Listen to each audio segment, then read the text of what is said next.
This is an all Aliexpress gaming PC and it's coming in at $660 and it doesn't suck. It's actually a PC that performs extremely well in games. So let's go put this thing through the test and talk about all the nooks and crannies and things to look out for, as well as tuning this thing for undervolters who want to save power.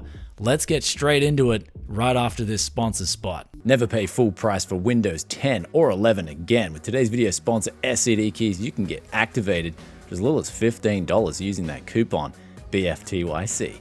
Links in description below. Welcome back to Tech Yes City. And this PC right here, let's see what it can do at 1080p at high settings with the Ryzen 5 5600 and also the RX 6600M.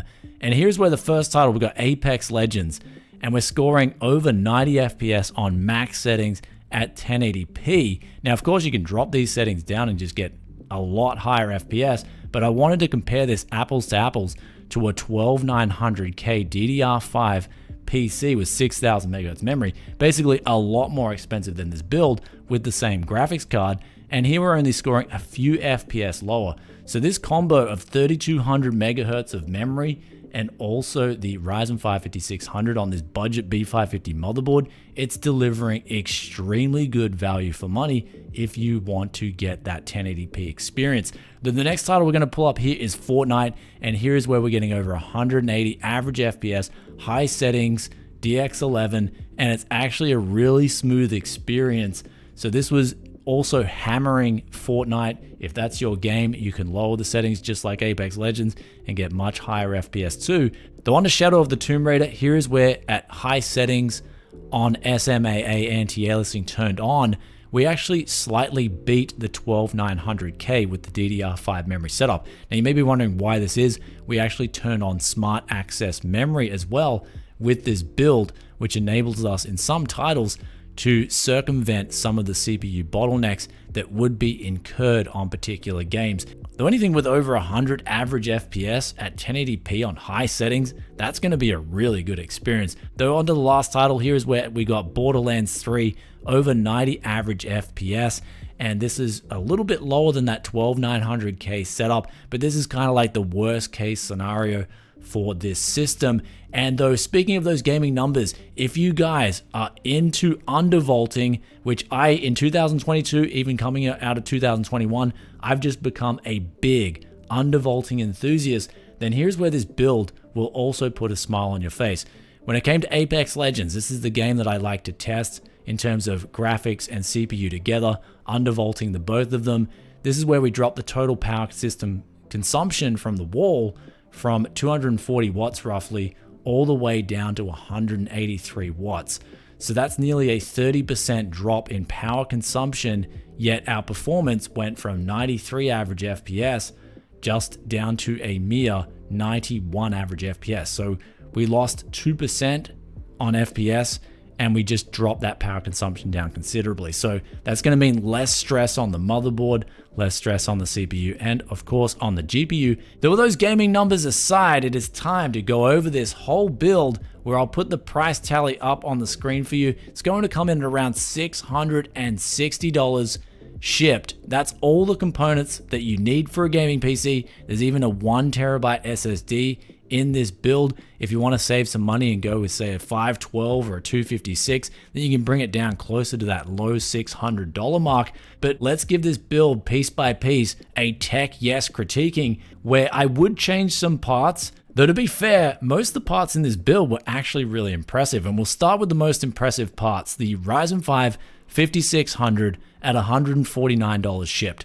6 cores, 12 threads, extremely good performance with those settings, whether it's out of the box. Though personally, I would undervolt this CPU where I got it to 4.3 gigahertz at just over 1 volt.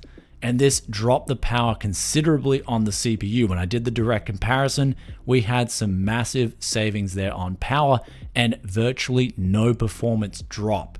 Though if you want to overclock, you can also go with that option too. you can then start pushing the power up a little bit more. Here's where I got 4.55 gigahertz.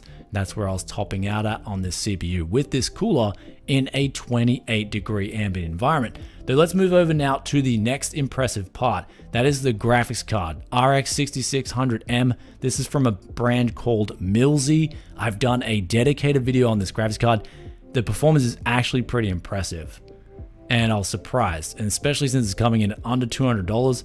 This is also a really good part to keep an eye out for, and you can also undervolt it quite well and save some power. So undervolting the CPU and GPU together, absolute win. Then we got the motherboard. This is the B550 SoTTR. Now, I paid around $67 shipped for this board, and it's actually pretty good value. Of course, you can find better motherboards on the used market, especially with B450 boards, but I'm finding for a new board, shipped worldwide, it's a pretty good price. Though there's also one thing to note, and that is SoTTR, I didn't know this, but they're also the same company as Maxsun. So Maxsun apparently bought out SoTTR, so if you see the Maxsun B550M, it's going to be the same model as the SoTTR. Though we will do a dedicated video on this motherboard because SoTTR, I've tested out the B660 Intel board, and that came in with some really good value considering it was shipped worldwide. This B550 from SoTTR as well, the Asus model, the AM4, it's again bringing solid value, where we tested the VRM up to 90 watts with that 4.55 gigahertz overclock, and it was handling it absolutely fine. The temperatures were fine, nothing was out of the ordinary. So you could couple this with an 8-core 16 thread as well if you wanted to, though it is only 2 DIMMs. And speaking of DIMMs, we went with 16 gigabytes of DDR4 memory, 3200 megahertz. This is from Glowway. It's got the white heat sinks on it. Now the XMP profiles here were pretty lackluster in that they're pretty laggy to the point where I couldn't lock in a 3600 megahertz overclock even if I wanted to. I was actually trying as hard as I could. It just would not happen. So that left us with 3200 megahertz. So the memory coming in at $47 shipped. I'd personally be looking at some different memory locally, especially some 3600 megahertz stuff to get that Infinity Fabric clocked to 111 at 1800 megahertz with the Ryzen 5 5600 and the motherboard. The next part here is the CPU cooler, and this is from Wavibo, the same brand as the power supply, and this fan was actually really impressive. It's similar to the Snowman. It's got 4 heat pipes, and this one's got 2 4-pin PWM fans that do a great job of staying quiet, as you can hear right now, but also they've got a bit of RGB bling.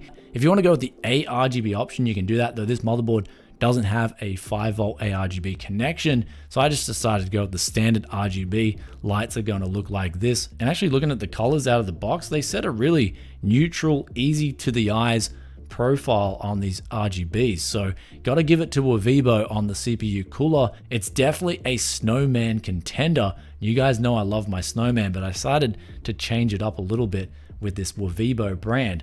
So let's get over to the second last component here, and that is the power supply, 600 watts, and I do put quote unquote marks there because I don't think it's a true 600 watt power supply, where I think if you were to try and draw the power out at 600 watts from the wall, the cables would actually be the weakest link that would cut it out before anything happened, where I measured the 8-pin PCIe connector at 36 grams versus say a Corsair cable, which is coming in 82 grams. So you've got a lot less weight in the wires to begin with. And so basically if you're trying to draw too much power through the graphics card cable, it'll just cut out, the whole system will cut out, which will of course save the power supply from damage. But in terms of what we had here, I was managing with Furmark with the CPU and the GPU, Cinebench on the CPU at the same time, doing a dual benchmark. I was able to get around 310 watts from the wall, left that on for over an hour, so the power supply didn't smell bad. So it will do absolutely fine with the components that we got here today, though I would caution with going with anything higher end with this power supply. And in fact, if there's a better power supply you can get locally, then I would recommend going down that route. So for me personally, the RAM, the case, and the power supply, I would go with different solutions. But then there's the SSD. We went with a 1 terabyte solution. SSDs on Aliexpress are actually pretty competitive. I would go with a trusted brand at the same price, but if you can't get the same price where you are locally, then a lot of these Aliexpress SSDs will do the job. So for me personally in Japan, I'd rather actually go for something like a Crucial, for example, which is a tried and true brand in SSDs. Now in terms of this case, it does look pretty good. It has decent build quality, though it will take quite a long time to set up. So if I had the option with this case, I would rather buy something locally. It's going to be cheaper and a lot less hassle. And of course, it's going to have enclosed panels, so anything can't get in. If you've got pets, for instance, this case is probably not going to be for you. But of course, if you absolutely need a case and everything you have locally is just a ripoff, then this is a decent option. Now that all is said and done, we have a gaming PC that absolutely delivers at 1080p. In fact, I was so impressed with this gaming PC that I will be reusing some of the parts in the future. For instance, if I need a good go-to CPU cooler with wide aesthetic, decent bling, and it's going to remain quiet and do a pretty good job of cooling, I'm going to be going to the Wavibo, though I will be going to the Snowman as well. I can't really choose which one I prefer at the moment. I do love them both. Do let us know in the comments which you guys think would be the better choice. Then we've got the graphics card. Milsey, they're a graphics card company that's coming in with extremely hard value. I would go with them again if the local market doesn't present me any good deals on graphics cards. Then the CPUs, Ryzen 5 5600, $149. You're really not going to get a better deal than that. Though in terms of local parts that I would definitely change out if I could, that would be the power supply, the RAM, and the case. I would change them out for some things locally here where I could save some money and get better quality, especially in terms of the RAM and the power supply. Though that said, the RAM still did its job. Those XMP profiles locked in fine, and the power supply still did a fine job. It's just that the cables felt a bit flimsy, so I didn't really want to push my luck and try and take this thing all the way to 600 watts. But that said, I took it to 310 watts and it was absolutely fine. Also, when it comes to tuning, if you guys want a quick and easy guide, I'll throw it up right now. All you gotta do is lock in your XMP profiles in the BIOS, and then also for the undervolting on the GPU, take that down to 1010 millivolt, and then take the speeds on the clocks down to 2330, and then also take the memory, just lock in the fast timings, and now your GPU's undervolted for the RX 6600M. Then for the CPU, take that down to say 1.02 volt with Ryzen Master, and then 4.3 gigahertz all cores, and then you now have an undervolted system that is running so sweet and is also going to give you very smooth performance in games. Though with all that aside, do let us know in the comment section below what you think of this all AliExpress gaming PC. Would there be some things that you would change personally, and what components would you reuse, just like this build here? Love reading those thoughts and opinions as always. Just like this question of the day here, which comes from Volker Troy, and they ask, are these temperatures with the stock lid? Curious how this would look like with the delidded version and cooling directly the dies with Debauer upcoming delidded tool set.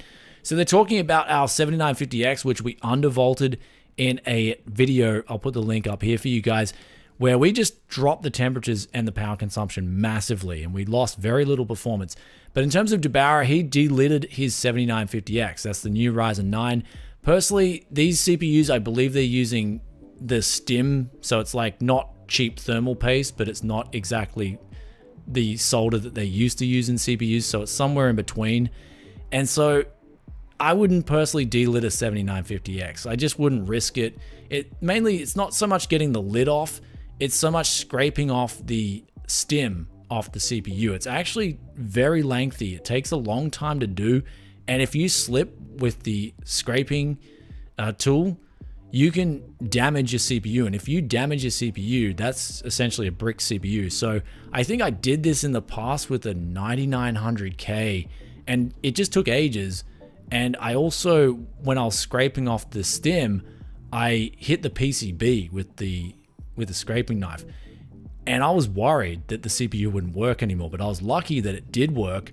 And if I knew at that time, if I had scratched the die, that would have been it. That would have been gone skis. I would have lost the 9900K. So for me personally, I'm not doing stim CPUs. When it comes to delidding, I'll do the thermal paste. That's the old crap that Intel used to use between the IHS and the die, but I'm not delidding stim. I'm just not going there. Trust me, there's going to be some people who are going to try it with the 7950X, and they're going to end up losing $700 US. Basically, they're going to be losing a whole 1080p AliExpress gaming banger, and then some as well. They could have got 2 stakes or something as well. So that's just a scenario I don't want to think of.